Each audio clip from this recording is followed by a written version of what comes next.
Bismillah, Assalamualaikum warahmatullahi wabarakatuh. Alhamdulillahirrabbilalamin. Wabihi nasta'in wa ala umur dunia wa din. Wassalatu wassalamu ala asyrafil anbiya wal mursalin wa ala alihi wa sahbihi wasallim, amma ba'd. Bismillah. Rabbi syrah li sadri wa yassir li amri wa hlul 'uqdatam min lisani yafqahu qawli. Allahumma faqihna fid din wa 'allimna fit ta'wil. Bismillah, di sini saya Dinda Azahla akan mengerjakan tugas ulangan akhir semester mata kuliah Ulumul Quran yang diampu oleh dosen Al-Ustadz Dr. Ahmad Alim LCMA dalam program studi ilmu Al-Quran dan Tafsir. Baik, di sini saya akan memaparkan ringkasan dari materi Ulumul Hadis. Yaitu yang pertama ada tingkatan hadis, yang kedua ada klasifikasi hadis dhaif, yang ketiga ada adab perawi hadis, yang keempat ada at-tahammul wal ijazah, yang kelima ada tingkatan mata rantai perawi hadis, yang keenam ada jarh wa ta'dil, metode validasi perawi hadis, dan yang ketujuh yang terakhir ada hadis musnad. Memasuki materi yang pertama yaitu tingkatan hadis. Di sini ada dua tingkatan hadis. Yang pertama ditinjau dari sisi jumlah perawinya, yaitu ada hadis mutawatir dan hadis ahad. Sebagaimana yang telah kita pelajari, bahwasannya hadis mutawatir adalah hadis yang terbagi menjadi dua juga nih. Ada hadis mutawatir lafzi dan mutawatir maknawi.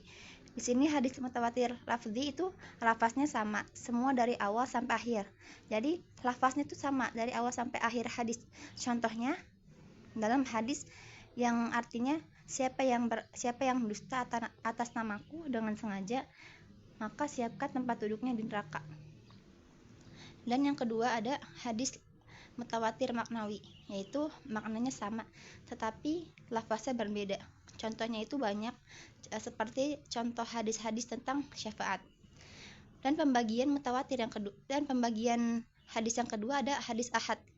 Hadis ahad di sini terbagi menjadi tiga. Itu yang pertama masyhur, yang kedua ada gharib dan ajiz. Masyhur adalah hadis yang diriwayatkan oleh 3 orang perawi, sedangkan gharib adalah hadis yang diriwayatkan oleh 1 orang perawi, dan aziz yang diriwayatkan oleh 2 orang perawi. Di hadis aziz ini tidak sampai jumlahnya melebihi hadis mutawatir. Jadi semua hadis ahad ini tidak sampai melebihi jumlah hadis mutawatir. Sedangkan kalau mutawatir tuh perawinya itu ada 3, bahkan lebih dari 3. Pembahasan yang kedua tentang hadis itu ya, tentang tingkatan hadis itu bisa ditinjau dari hadis yang dari sisi diterima atau ditolaknya. Nah, di sini ada yang pertama hadis sahih. Hadis sahih itu adalah hadis yang sanadnya tersambung, perawinya adil dan dhabit, tidak ada syadz atau selamat dari illah gitu. Hadis sahih terbagi menjadi sahih lidzatihi. Sahih lidzatihi yaitu menempati tingkatan utama dalam sifat hadis yang makbul. Yang kedua ada hadis li ghairihi, yaitu tingkatan yang kedua karena ada faktor pendukung yang mendukung. Contohnya hadis hasan bertemu dengan hasan, maka derajatnya naik menjadi sahih li ghairihi. Walaupun dia tidak menempati hadis sahih yang pertama, tapi dia bisa menempati hadis sahih yang kedua, yaitu karena adanya pertemuan antara hadis hasan dan hasan juga. Jadi sama-sama hasan bertemu dan dia bisa menaiki derajat sahih, tapi sahihnya bukan sahih lidzatihi. Sahih lidzatihi kan yang sempurna, sedangkan yang li ghairihi itu yang di bawahnya, tuh tingkatan yang kedua daripada hadis sahih. Kemudian para ulama itu membuat kategori sahih lidzatihi yang paling sahih sanadnya. Contohnya yang pertama ada hadis yang diriwayatkan oleh Ibnu Syihab Az-Zuhri dari Salim Abdullah bin Umar dari Rasulullah SAW. Yang kedua ada hadis yang diriwayatkan dari Sulaiman Al-A'mas dari Ibrahim An-Naqai dari Alqamah bin Qais dari Abdullah bin Mas'ud. Yang ketiga, hadis yang diriwayatkan Imam Malik dari Nafi' atau guru Imam Malik, budaknya Ibnu Umar, dari Abdullah bin Umar dari Rasulullah SAW. Contoh ringkasan dari kitab Muwatta. Muwatta'nya Imam Malik itu datang duluan sebelum Sahih Bukhari. Nah, yang kedua ada hadis hasan. Hadis hasan itu adalah hadis yang sanadnya bersambung dan perawinya merupakan perawi yang adil, yang lebih ringan atau yang lebih rendah kedabitannya dari perawi yang serupa hingga akhir sanad, tidak ada syadz dan ilah. Yang ketiga ada hadis dhaif. Hadis dhaif itu adalah hadis yang tidak memiliki sifat hasan karena hilangnya satu atau lebih dari syarat-syarat hadis hasan dan hadis sahih. Jadi hadis dhaif itu hadis tingkatan yang paling lemah. Tadi yang pertama apa? Yang pertama hadis sahih, terus yang kedua ada hadis hasan dan hadis dhaif. Nah, di sini memasuki pembahasan yang kedua, yaitu tentang klasifikasi hadis dhaif. Apa saja sih yang termasuk dalam hadis dhaif? Nah, di sini kita akan pelajari. Yang pertama, dhaif yang disebabkan putusnya sanad secara jelas. Itu ada hadis mu'allaq, yaitu hadis yang dibuang pada bagian awal sanadnya, baik satu orang perawi atau lebih secara berturut-turut. Jadi hadis hadis mu'allaq itu hadis yang putus sanadnya itu di awal. Jadi dari awal perkataan itu udah putus sanadnya. Nah, sedangkan yang kedua ada hadis mursal. Hadis mursal itu adalah hadis yang gugur perawinya pada akhir sanad setelah tabi'in. Jadi hanya di awal saja setelah tabi'in putus sanadnya. Yang ketiga ada hadis mu'dhal. Hadis mu'dhal itu adalah hadis yang dalam sanadnya ada dua perawi atau lebih yang gugur secara berurutan. Yang keempat ada hadis munqati, yaitu hadis yang tidak bersambung sanadnya atau sanadnya terputus dari sisi manapun. Nah, di sini ada dhaif yang gugur sanadnya secara samar. Itu ada hadis mudallas, yaitu menyembunyikan aib atau cacat dalam sanad dan memperlihatkan kebaikan pada lahirnya saja. Jadi hadis mudallas itu menyembunyikan aibnya gitu, tidak mau terlihat cacat gitu. Tapi dia hanya memperlihatkan kebaikannya saja gitu. Yang kedua ada hadis mursal khafi, yaitu perawi meriwayatkan sebuah hadis dari orang yang pernah bertemu atau hidup dalam satu masa, namun tidak mendengar darinya, dengan lafaz yang berkonotasi asima atau mendengar, atau yang sejenisnya seperti qala atau berkata. Pembahasan yang ketiga adalah adab perawi hadis. Dalam kitab Nuhbatul Fikar, jadikan ilmu seperti garam dan adab seperti tepung, maka perbanyaklah adab daripada ilmu. Adab harus menjadi ruh dari ilmu dan proses mencari ilmu. Nah, di sini ada suatu kisah yang dimana Imam Abdul Qasim telah mengabdi kepada Imam Malik kurang lebih 20 tahun. 18 tahunnya Imam Malik menekankan adabnya kepada muridnya.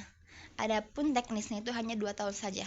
Dari cerita ini dapat kita simpulkan bahwasannya lebih penting dan lebih banyak waktu kita yang harusnya kita pergunakan untuk menuntut untuk memperbaiki adab kita dalam menuntut ilmu gitu. Karena banyak seorang ahli Quran bahkan sekaligus ulama gitu ya, yang hanya memperdalam ilmu tapi tidak memperdalam adab, maka ilmunya tidak akan berkah gitu. Karena kenapa?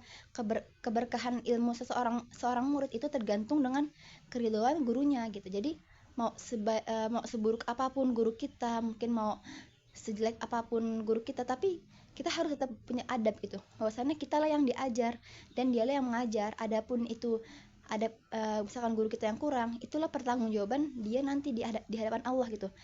Nah, tugas kita hanya sami'na wa ta'na gitu. Apa yang kamu sampaikan kita akan laksanakan gitu. Apa yang kita dengar kita akan laksanakan gitu. Jadi kita harus taat gitu sama guru kita. Tapi harus diingat juga ya, taat di sini dalam arti kebaikan gitu. Jangan sampai kita salah mengartikan bahwasannya kalau guru kita nyuruh kita kabur dari pondok nih, kita kabur aja lah misalkan. Kalau misalkan guru kita nyuruh kita ini maksiat, kita maksiat gitu. Nah, itu harus digarisbawahi bahwasannya taat di sini dalam kebaikan gitu, untuk mencari ridho Allah, mencari ridho orang tua dan ridho guru kita juga. Nah, mungkin sampai sini kan sudah jelas ya bahwasannya kita harus menekankan adab. Kan ada juga cerita nih, seseorang tuh lebih banyak menekankan adab gitu, karena emang adab itu yang paling susah sih buat diterapkan. Mungkin kita hanya mengetahui kita harus sopan, tapi untuk mempraktikkan itu susah gitu. Karena apa? Karena itulah perlu pembiasaan dalam diri kita gitu. Nah, langsung saja kita akan bahas materi yang keempat, yaitu tentang metode periwayatan hadis. Yang biasanya kita sebut at-tahammul wal ijazah. Jadi kita meriwayatkan hadis itu ada berbagai macam cara ya, berbagai macam lafaz. Yang pertama itu bisa kita meriwayatkan hadis dengan lafaz sami'tu, saya telah mendengarkan, atau hadatsani, telah menyampaikan hadis itu. Misalkan sami'tu Rasulullah SAW qol gitu. Terus ada yang kedua, akhbarona, itu telah mengabarkan kepada kami. Seorang murid membaca satu riwayat kemudian disaksikan oleh gurunya. Jadi bisa juga dengan lafaz akhbarona, terus sami'tu, hadatsani gitu. Yang ketiga ada amba'ana. Amba'ana itu artinya seorang murid menukil riwayat dari gurunya, dan guru ketika memberikan riwayat kepada muridnya mengucapkan ajaztu atau ajaztulaka, ajaztulakum gitu. Jadi gimana ya, murid itu membaca satu riwayat ke gurunya, terus sudah selesai membacanya, terus gurunya bilang ajaztulaka gitu, saya ijazahkan ini kepadamu gitu, hadis ini kepadamu. Jadi itu jadi muridnya itu berhak menerima sanad gitu, menerima sanad hadisnya gitu.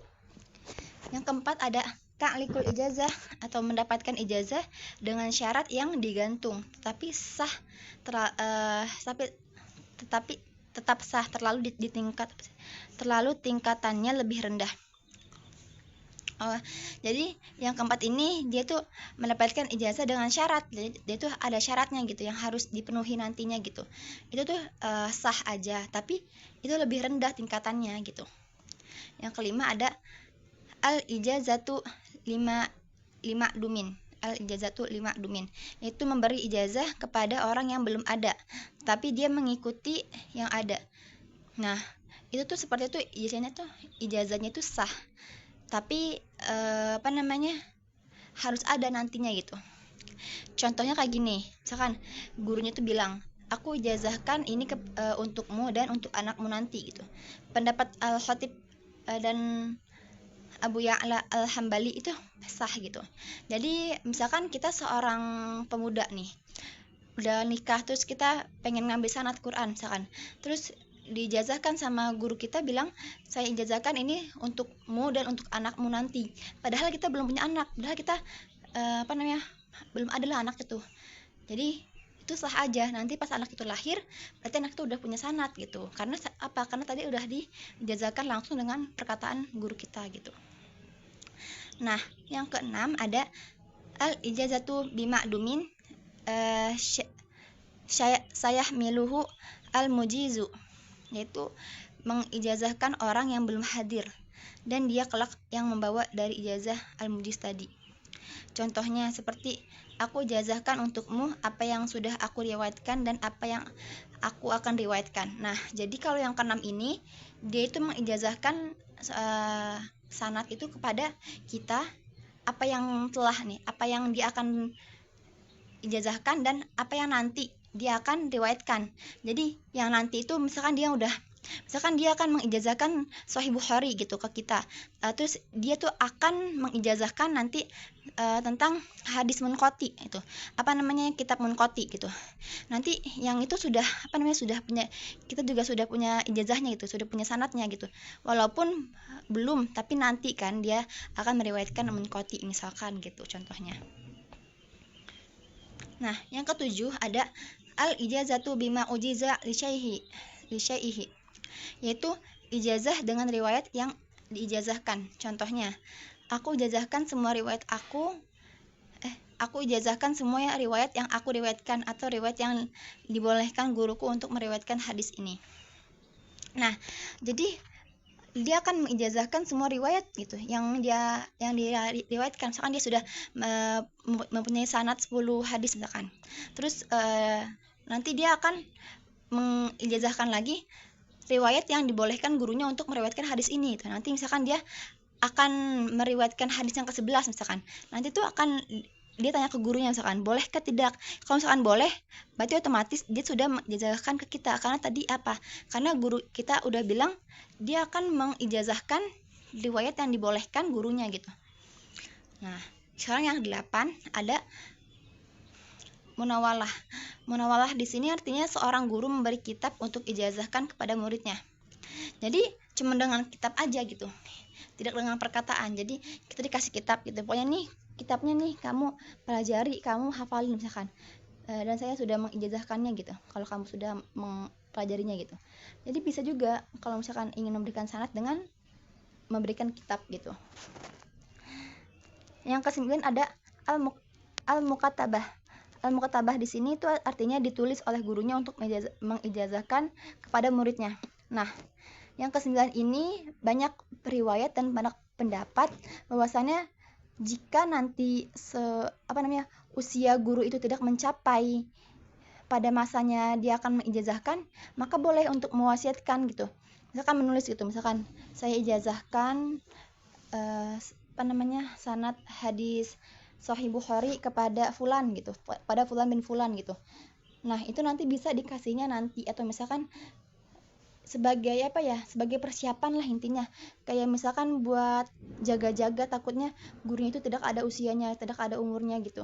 Jadi boleh seorang guru menuliskan dulu gitu, dia akan mengijazahkan kepada siapa aja gitu. Nanti jadi boleh kita kita ambil atau kita baca sebagai bukti bahwasannya guru kita sudah mengijazahkan kita.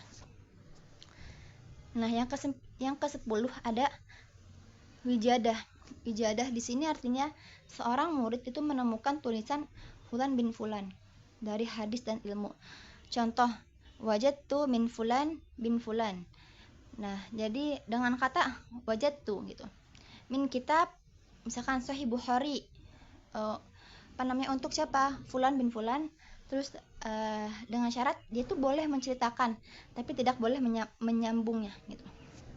Jadi seorang murid itu hanya menemukan tulisan saja gitu dari hadis atau dari ilmu-ilmu yang lain gitu, tapi dia boleh menceritakan ke orang-orang bahwasanya aku sudah mendapatkan sanad dari guruku yang ini. Tapi dia tidak boleh menambahkan atau tidak boleh memberikan sanad itu kepada orang lain lagi gitu, tidak boleh, karena udah khusus buat dia aja kan, ya, untuk fulan bin fulan kan tadi, dan disebutkan juga dari kitab apa gitu.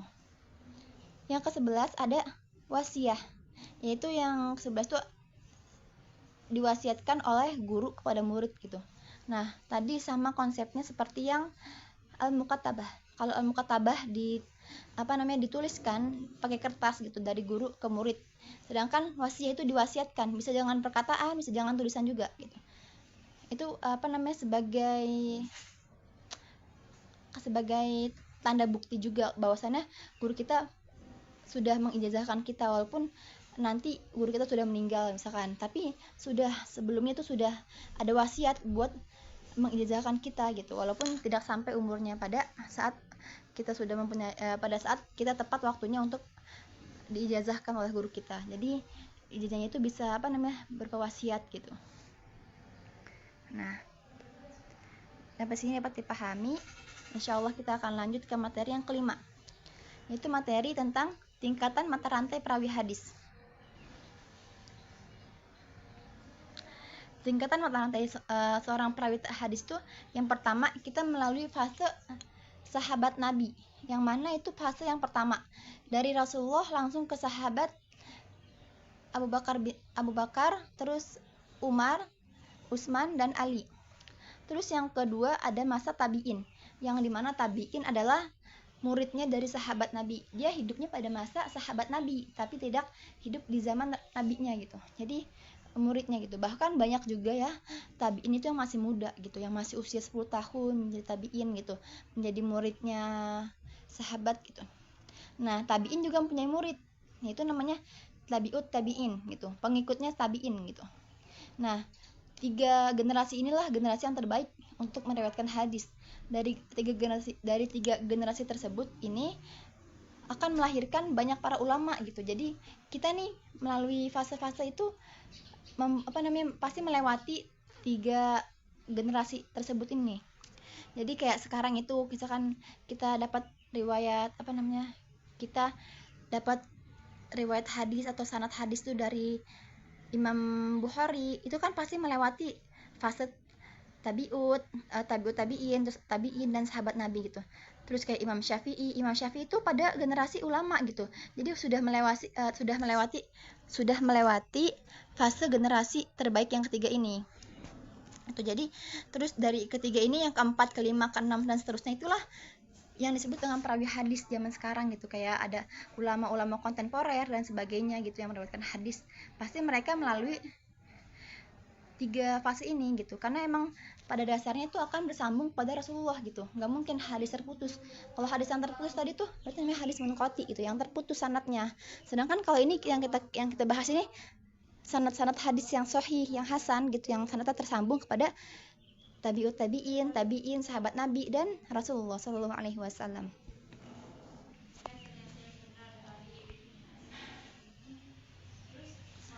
Nah, pembahasan yang keenam yaitu tentang jarh wa ta'dil, metode validasi perawi hadis. Sebagaimana yang telah kita pelajari, al-jarh itu secara bahasa merupakan masdar dari kata jaroha yajrahu yang memiliki makna sebagai berikut, yaitu mencela, kekurangan, aib, dan kerusakan. Jadi al-jarh itu seperti keburukan gitu ya. Nah, secara istilah ilmu hadis, al-jarh adalah sifat yang disandarkan pada seorang rawi dan saksi yang dengan sifat itu menyebabkan gugurnya atau lemahnya riwayat yang disampaikan. Nah, sekarang ta'dil. Ta'dil itu memiliki ta'dil itu secara bahasa berasal dari kata ad-dala yang memiliki makna sebagai berikut. Lawan kata dari kata fasik yaitu diddul tafsiqo, lurus atau istiqomah. Al istiqomahu suci, zakah atau sama rata.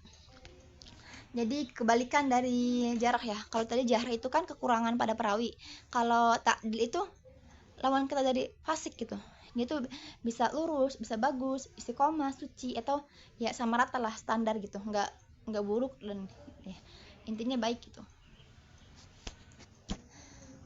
Nah, di sini ilmu jarh wa ta'dil adalah ilmu yang membahas tentang sifat tercela atau jarh gitu, yang kita sebut jarh itu tercela, dan sifat terpuji yaitu ta'dil dari seorang perawi dengan menggunakan lafaz khusus yang mempunyai martabat bagi setiap lafaz tersebut.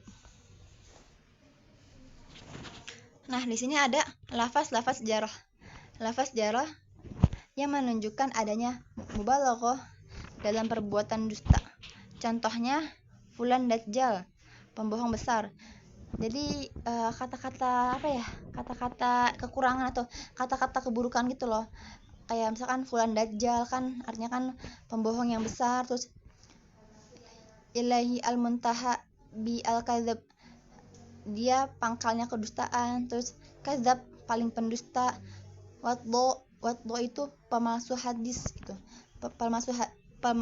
pemalsu hadis dan lainnya gitu. Jadi kata-kata yang menunjukkan kepada kekurangan, kedustaan, keburukan itu disebut dengan lafaz jarh gitu. Di mana kita menemukan lafaz jarh itu? Ya di hadis gitu. Nah, sekarang ada lafaz ta'dil. Nah, kalau lafaz ta'dil itu menggunakan bentuk sighah mubalaghah dari wazannya af'ala dalam menunjukkan kesikohan rawi gitu. Contohnya ausakun nas, paling sikoh gitu, perawi itu paling sikoh. Asdaqun nas, atau yang paling jujur. Jadi semua lafaz ta'dil itu yang kebaikan. Nah, di sini ada syarat-syarat jarh dan mu'addil. Al jarh wal mu'addil itu ia harus seorang yang bisa dipercaya, jujur dan alim. As-saqata was-sadiqan wa aliman. Yang kedua ada ia harus seorang yang adil dan kuat hafalannya. Adala wa dhabiton. Yang ketiga ada dia harus seorang yang takwa dan waro. At-taqwa wal waro. Yang keempat, paham tentang hadis dan ilmu rijal. Al-fahmu wal basiratu wal hadithu wal ma'rifatu ar-rijal. Yang kelima, mengetahui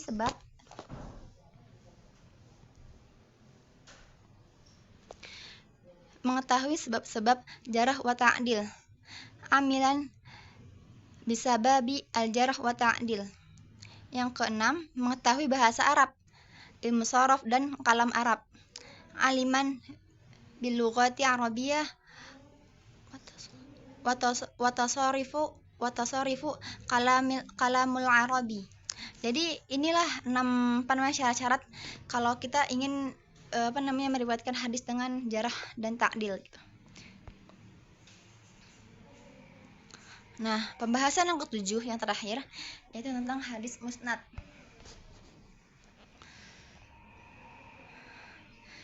Imam Al-Baiquni rahimahullah berkata, wal musnadu mutasilun isnadi min rawi hatta al-mustafa walam yabin. Yaitu musnad adalah hadis yang bersambung sanadnya dari periwayatannya sampai ke al-mustafa dan tidak terputus. Al-mustafa itu Rasulullah. Contohnya hadis sebagaimana yang diriwayatkan oleh Imam Bukhari rahimahullah. Dia berkata, telah mengabarkan kepada kami Abdullah bin Yusuf dari Malik, dari Abu Az-Zinab, dari Al-A'raj, dari Abu Hurairah radhiyallahu anhu bahwasanya Rasulullah sallallahu alaihi wasallam bersabda, apabila seekor anjing meminum di dalam bejana salah seorang di antara kalian, maka hendaklah dia mencucinya 7 kali gitu. Karena kenapa? Karena anjing itu najis ya. Hadis riwayat Bukhari. Penjelasan dari ini yaitu hadis ini adalah hadis musnad karena bersambung sanadnya dari awal yaitu dari Bukhari sampai akhir sanadnya itu sampai kepada Rasulullah. Oleh karena itu ia dapat juga dihukumi marfu kepada Nabi Shallallahu Alaihi Wasallam. Dari uraian di atas dapat disimpulkan bahwa hadis musnad yaitu mencakup dua syarat saja gitu. Yang pertama yaitu sanadnya bersambung dan tidak terputus. Yang kedua, akhir dari sanadnya adalah Nabi Muhammad SAW alias marfu gitu, yang dimarfukan. Nah, dari hadis musnad ini dapat disimpulkan bahwasanya sama seperti hadis sahih li dzatihi gitu. Tapi dia memasuki sahih yang paling atas. Jadi karena dia bersambung sanadnya, tidak terputus, terus akhir sanadnya juga Rasulullah gitu. Jadi itu bersambung gitu.